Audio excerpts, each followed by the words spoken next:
My daughter texted you are not family. Do not come back.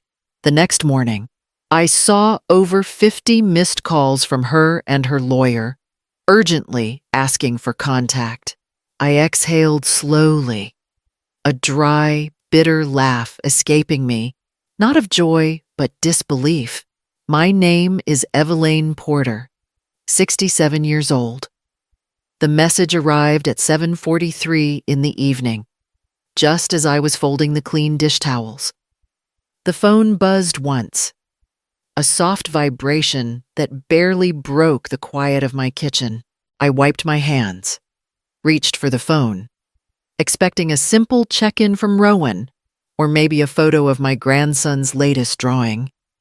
Instead, I opened the screen to her words, sharp, cold, written as if someone else's thumbs had typed them.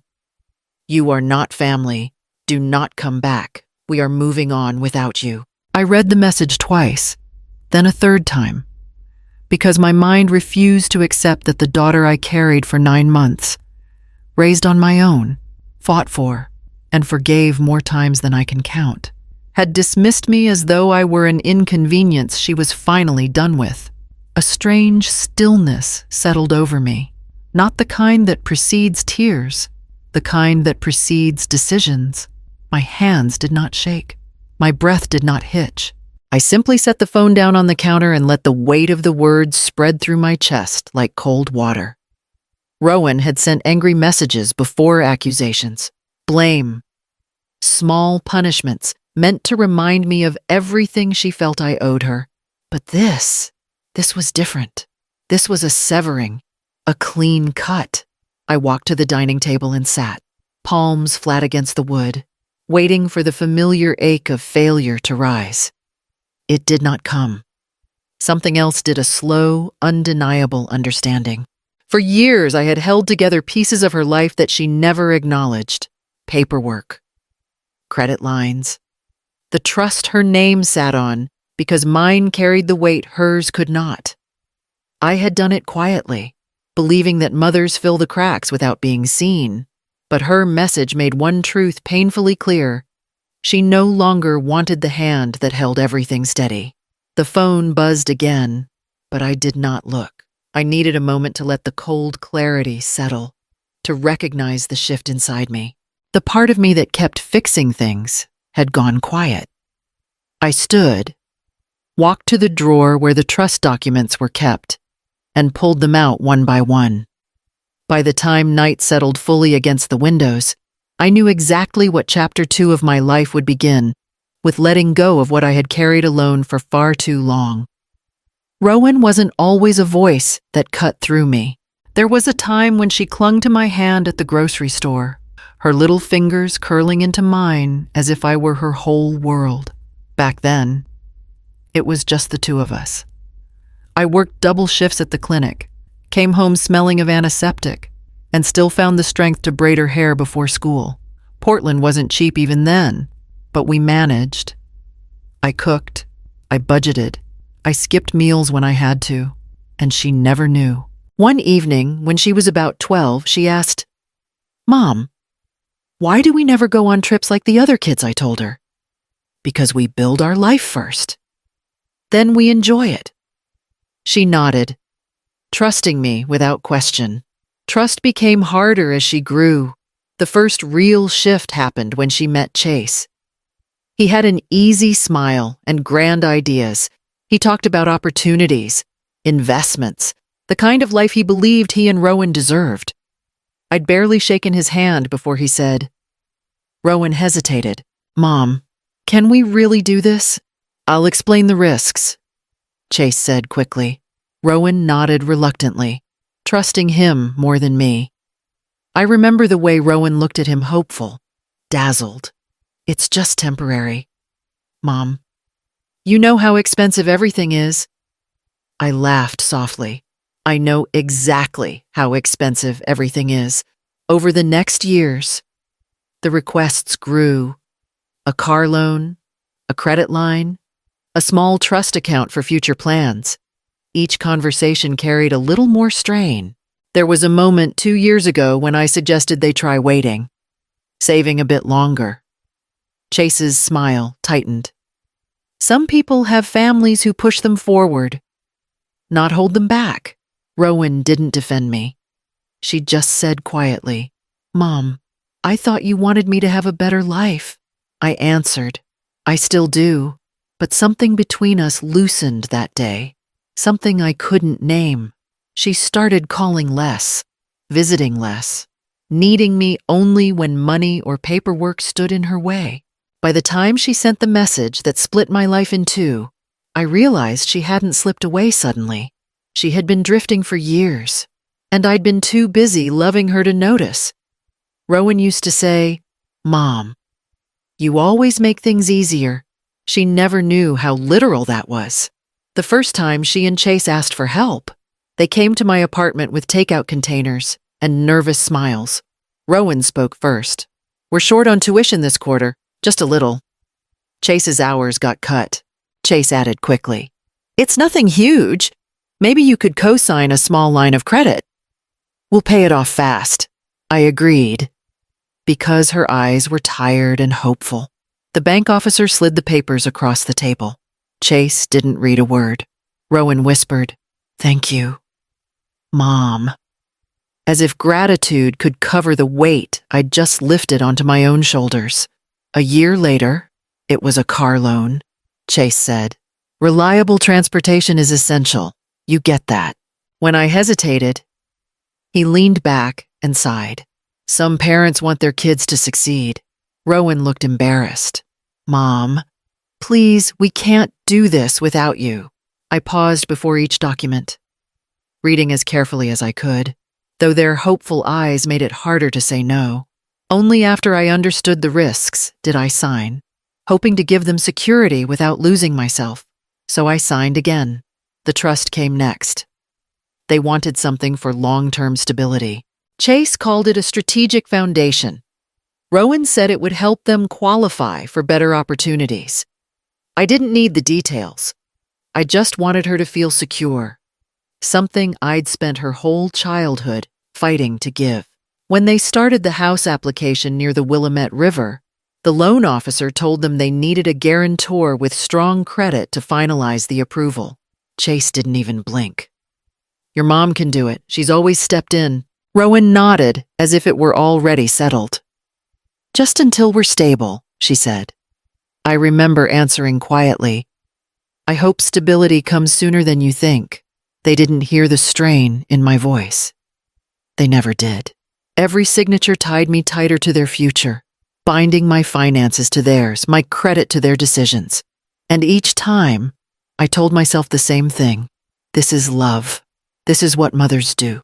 But sitting at my table now, her text still glowing on my phone, I finally felt the truth shifting under those old beliefs. The weight I carried had never been mine to hold. I stared at Rowan's message until the letters blurred. My first instinct was the same one I'd had for decades: respond quickly, soften the tension, fix whatever she felt I'd broken. My fingers hovered above the screen. Then another message appeared. "You always ruin everything." Chase is right. My throat tightened. I opened our old conversation threads, scrolling back through years of small cuts. "If you cared, you'd help us." "Other moms support their kids without questioning it. You're making us look irresponsible." Rowan had sent those messages during arguments about money, deadlines, or whenever I suggested they slow down. I remembered each moment her voice sharp, Chase's silence heavy beside her, the familiar guilt rising in me until I apologized for things I hadn't done. A newer thread flashed open the house documents. Rowan had written, "Just sign it. Mom, you know we won't get approved without you."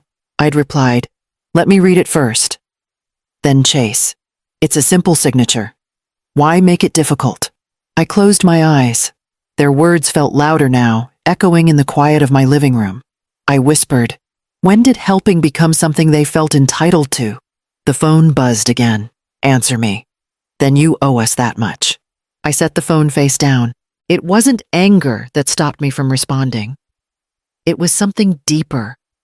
Colder, a realization that every time I rushed to soothe her, I kept the cycle alive. My silence had always been the surrender she counted on, for the first time in years. I let the phone keep ringing. The quiet that followed didn't feel like defeat. It felt like a door closing gently, finally, after being held open far too long. The next morning, I woke before the sun. Not because I couldn't sleep, but because my mind felt strangely clear, as if something long tangled had finally loosened. Rowan's messages from the night before sat unanswered on my phone. I didn't open them. I called the attorney who'd helped me set up the trust years ago. I need to remove my name as co-trustee, I said. My voice surprised me, steady, almost detached. He paused. Evelyn, that's a significant step. Are you sure? Yes, I said. Process whatever forms are required. When the documents arrived in my inbox, I read every line. The language was cold. Clinical revocation of fiduciary responsibility, release of liability, termination of authority. Each phrase felt like a small thread pulling free from my chest. Next, I logged into the account Rowan and Chase depended on, the one they used as if it were a public resource. I clicked through the settings before selecting Freeze Account Activity. A confirmation box appeared.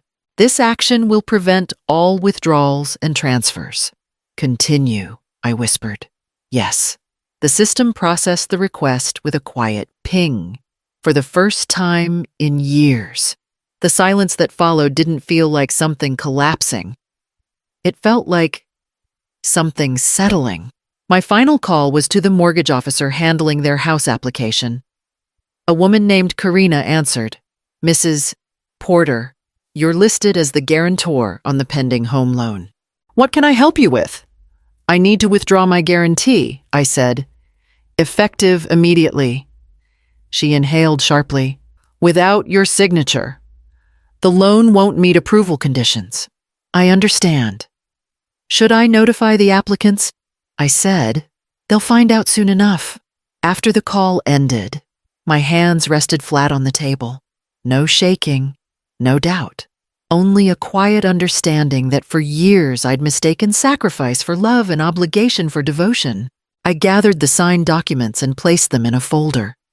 The weight of the paper felt lighter than the burden I'd carried. Rowan had told me I wasn't family anymore.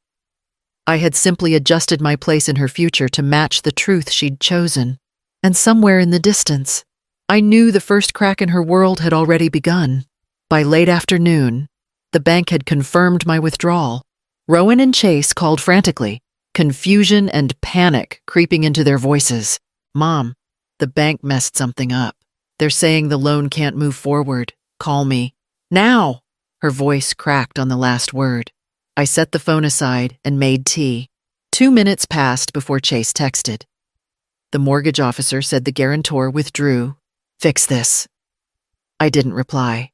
10 minutes later, Rowan called again. I answered. Mom, she said breathlessly. They're saying your signature is missing. That's ridiculous, right? You didn't take it off. You wouldn't do that. I kept my tone steady. Rowan, I removed myself this morning. A stunned silence. Then, you. What? Why would you do that? We're supposed to close in 2 weeks. I'm not responsible for your loan, I said. I won't carry it anymore. In the background, I heard Chase mutter. I told you she'd ruin this. Rowan's voice rose. Mom. We already paid the inspection fees, the appraisal. Chase told everyone we were moving. What are we supposed to do? You'll have to speak with the bank. I said, this isn't fair, she snapped. You know our credit isn't strong enough. You know we can't get approved without you. That's exactly the point, I replied quietly. Chase grabbed the phone. You owe us this. After everything we've planned, I don't owe you a house. I said. He cursed under his breath. Rowan took the phone back, her voice shaking. Mom, please, just sign again. We'll pay you back. We need this. I won't put my name on something I'm not part of. I said. For a long moment. There was only breathing on the other end. Then Rowan whispered, "You've destroyed our future." I hung up gently, placing the phone face down. That future had never been mine to hold. By morning, the phone had turned into a restless creature buzzing, vibrating, lighting up the dark of my living room every few minutes.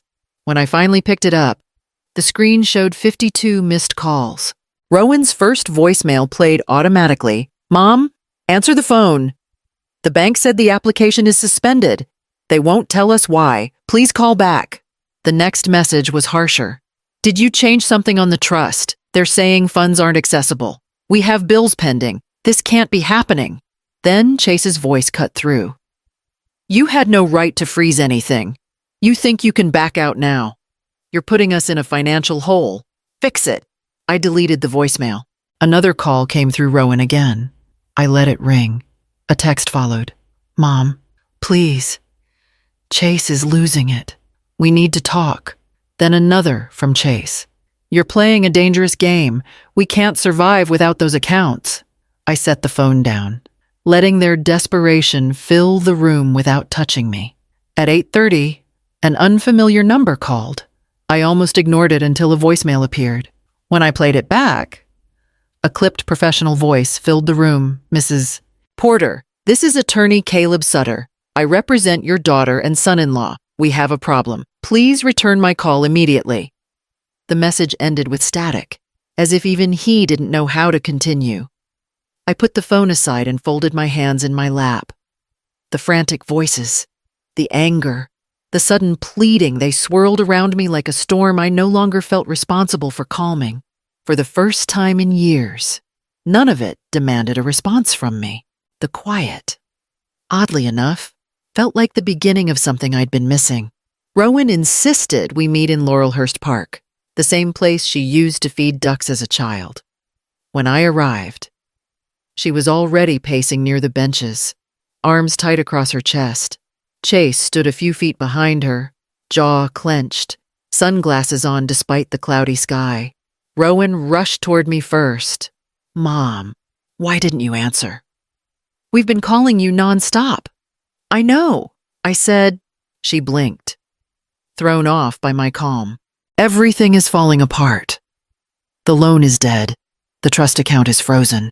Chase can't pay the contractors. You have to fix this." Chase stepped forward. "You made commitments. People rely on that money. I withdrew from the trust because my name was being used without respect or consideration." I replied, "And I rescinded my guarantee because I won't be responsible for a mortgage I'm not part of." Rowan swallowed hard. "I sent that text during a fight. I didn't mean it. I thought you'd call back and calm things down like you always do. Words carry weight, Rowan," I said softly. "Especially when they reveal how you see me." "That's not fair," she shot back. "You know I get overwhelmed. You know Chase and I are under pressure." Chase cut in. "This is bigger than emotions. You've put us in a terrible position. We're losing the house. The bank wants answers. You can't just walk away." I looked at him. "I didn't create your debt. I didn't make promises you couldn't keep." Rowan's voice broke. "Mom, please, we're begging you. Just sign again. Restart the trust access. You don't understand what this means for us." "I do understand," I said, "and that's exactly why I'm choosing not to." She stared at me, stunned. "You're choosing to let us fall?" "I'm choosing to stop falling with you," I answered. Chase muttered something under his breath, but Rowan silenced him with a shaky hand. Her eyes filled, frustration mixing with something else, fear. Maybe, or the first flicker of realization. "You always fix everything," she whispered. "Not anymore." For a moment, none of us moved. Rowan's shoulders dropped, as if she finally felt the weight she'd been placing on me for years. I touched her arm gently, then let my hand fall. Some boundaries aren't punishments. They're the only way to survive loving someone who doesn't see you until you're gone. In the days after the meeting at the park, the silence from Rowan felt heavier than her anger ever had. I kept checking my phone out of habit, expecting another round of accusations or desperate pleas, but nothing came. During my first therapy session in years, Dr. Hale listened quietly as I recounted everything. When I finished, she said, "You've been carrying 3 lives on your back for a long time." I thought that was love. I told her. "Maybe it was," she said, "but love doesn't require self-erasure." Her words stayed with me long after I left the office. I began filling my time with things I'd forgotten I enjoyed. I met Linda, an old coworker, for coffee. She stared at me after I told her what happened. "You finally drew a line," she said. "I'm proud of you." I didn't feel proud. I felt untethered, a mother without a role. I joined a weekly pottery class at the community center. My hands shook the first time I touched the clay. The instructor, a gentle man named Theo, said, "Just breathe. Let the clay remember your hands." I shaped a small bowl, uneven but solid. It felt like proof I could still form something new. At night, grief slipped in quietly. I missed Rowan's laugh, the way she used to fall asleep against my shoulder when she was small. Losing the dream of who she might have become hurt more than losing who she was now. But each morning, the air felt a little lighter. I wasn't fixing crises. I wasn't waiting for the next demand. I wasn't bracing for disappointment. Peace had a price. I was learning to pay it without apology. Months passed quietly, as if my days had finally stopped holding their breath. I spent mornings in the garden behind my building, coaxing herbs from the soil. On weekends, I volunteered at the literacy center, helping adults relearn the confidence school had taken from them. Their small victories felt steadier than anything I'd built for Rowan and Chase. Every few weeks, Rowan sent a message, "Hope you're well. We're figuring things out. Can we talk soon?" There was no apology, no acknowledgement of what she'd said or done. Just soft attempts to reopen a door she'd slammed shut. When she thought she didn't need me, I answered gently, but with distance, "I'm all right. I hope you're taking care of yourself. I'm not available to revisit old patterns." The last message took her 2 days to reply to. "I don't understand why you're being like this." I put the phone down without answering. One evening, after volunteering, I drove to the St. John's Bridge. The sky was washed in the deep blue of early dusk. The river moving quietly beneath me. I leaned on the railing and let the wind settle against my face.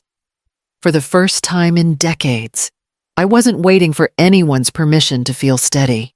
My life felt like my own, imperfect, quieter than before, but finally free of the weight I'd mistaken for purpose. If this story has touched you, tap like, leave a comment, or subscribe for more stories about choosing yourself.